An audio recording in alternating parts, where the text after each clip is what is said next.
taking place and bring you stories from a country that's charting a new direction for its future.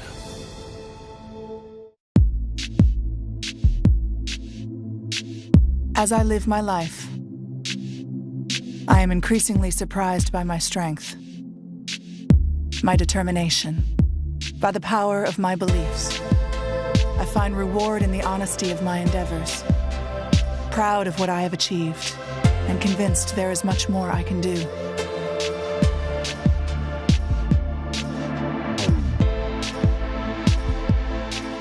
Is Asia Tonight. Good evening, I'm Dawn Tan. Tonight's top stories. Singapore to spend $800 million to support companies and workers hit by the latest tightening of COVID restrictions. A state of emergency across parts of Japan, including Tokyo, extended as authorities scramble to control the coronavirus ahead of the Olympics. Fears of worsening violence between Myanmar's military and armed civilians. Ousted lawmakers urge people to be on alert and to stock up on essentials. Jailed Hong Kong media tycoon Jimmy Lai and 7 other democracy activists handed new prison sentences for attending protests. COVID-19 continues to sweep Malaysia, with daily infections exceeding 8,000 for the first time. But vaccination rates have also hit a record high.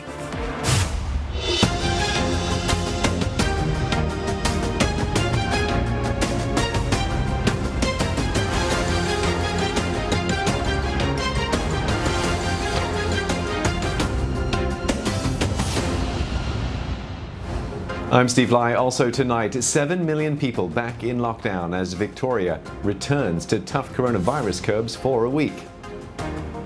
And millions of plastic pellets washed ashore as Sri Lanka battles pollution from a burning container ship. I'm Eugenia Lim with your Asia Business Update. A call for Chinese tech firms to go green as power consumption soars. Plus, how Oatly is milking the green consumer.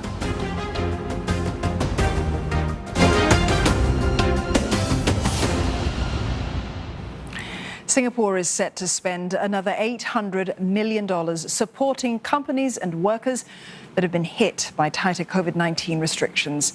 The new rules have been in place since the middle of the month.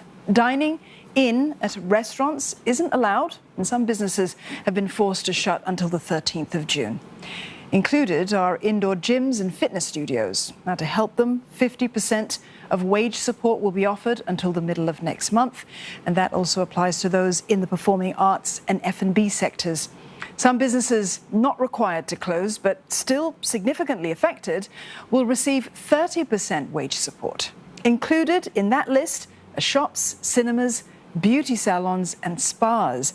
That support will be paid in September. At the same time, tenants can also qualify for rent relief. Those in government-owned properties will get a 1-month waiver, while those in privately owned properties will receive half a month. Help will also go to workers with wages cut by at least half or forced to take no pay leave for at least a month. Those on lower to middle incomes or who are self-employed will receive a one-off payout of up to $700. And for graduates, study loan repayment and interest charges, they'll be suspended until September. Unlike previous support packages, the government isn't drawing down on the country's reserves this time. Instead, it says that the funds will be reallocated from development expenditure, which is funded by borrowing. Because most parts of the economy are still operating, businesses and individuals have learned to adapt. And we now also have more government support schemes like the Jobs Growth Incentive and the SG United Jobs and Skills Package, which are continuing to support new jobs and opportunities for Singaporeans. So our circumstances today are very different compared to last year. And under such a circumstance, I don't think we should be going to the President to seek permission to draw on our past reserves. Mr. Wong also says that there are no plans to further tighten COVID-19 restrictions since current measures seem to be working for now. Live to Heidi Ng for more on this. Heidi, so what else was said about the COVID-19 situation in Singapore? Mr. Wong said that the government is still monitoring the situation closely, but there are no plans for further tightening, as he says the preliminary assessment is that current measures are working. It's important to remember that the finance minister is also part of the country's COVID task force. He says we have not seen instances of cases doubling or growing exponentially. In fact, he says that the number of cases in recent days have stabilized or even declined slightly. He thanks Singaporeans for playing their part by sticking to the measures. But if you recall, he's not the first minister to say all this. Health Minister Ong Ye Kung had also previously said that the tightened measures have avoided a spike in new COVID-19 cases. Mr. Wong says more details on the local COVID-19 situation will be given on Monday during a multi-ministry task force press conference. Let's hear from him. The preliminary assessment is that measures are working. We are not making any further tightening moves at this stage, but we cannot be complacent at the same time. All right? We still have to be vigilant, do everything we can for everyone in Singapore to do our part, scale back activities, minimize movement, be alert and vigilant whenever we go out, take all the necessary precautions, and I think if we all do that, we can continue to make progress in controlling the infection. Heidi, the current COVID numbers look encouraging, but there's always the possibility that cases could still surge here. The minister says that this latest round of support is a so-called one-off exercise and not part of recurrent spending. But he did leave room for many what-ifs. In fact, he didn't rule out more support should measures be extended beyond the 13th of June or if the COVID-19 situation escalates from time to time. If you recall, the government rolled out 5 budgets last year, totaling nearly 100 billion Sing dollars to support Singaporeans, tapping into about 43 billion Sing dollars of reserves. Businesses had to also shut for about 2 months during the circuit breaker. But Mr. Wong says that Singaporeans should get used to COVID-19 becoming part of the new normal, and that could include some restrictions every now and then. We are indeed planning for a plausible scenario down the road where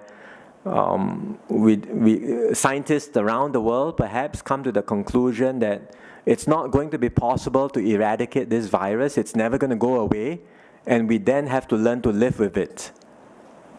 And that means that COVID-19 becomes endemic, it's part of us, but we are able to deal with it with sensible precautions, and that includes getting vaccinated. And that means also that beyond just this year's vaccination, we might need to keep on, getting booster jabs from time to time. Mr. Wong says he will table a supplementary supply bill in Parliament 2 months from now for the change in fund allocation to take effect. Given the current restrictions and impact of livelihoods, he thought it was more crucial for the measures to be announced first to tide businesses through before the changes will be made later. Back to you. Heidi, thank you. Heidi Ng there with that update. The next 3 weeks will be key for Japan. The Prime Minister has extended a COVID-19 state of emergency for Tokyo and 8 other prefectures until the 20th of June to try to speed up vaccinations and stop the spread of infections. Yoshihide Suga says the country must remain on high alert as more than 80% of cases have been linked to the UK variant. 強い感染力を持つとされる変異株への置き換わりが進む中で実施される対策が感染者数の減少につながるまで以前より長い時間を必要としております。The extension will leave Japan only about a month until the opening ceremony of the Olympic Games. Nearly 3,500 new cases and 76 deaths have been recorded today. All Olympic delegations from South Asia must now be vaccinated before heading to Japan. Tokyo 2020 organizers also say they will draw up separate guidelines for all events. 確かにですね、プレイブックバージョン3に向けて、よく議論していきたいものもございます。IOC とか WHO ともよく議論していきたいと。で、必要なものは変えようというふうに思ってますし、中にはその競技ごとの記述がないんじゃないかというような指摘とかですね、あるいはそのメンタルなところについてのところがないんじゃないかといったところは、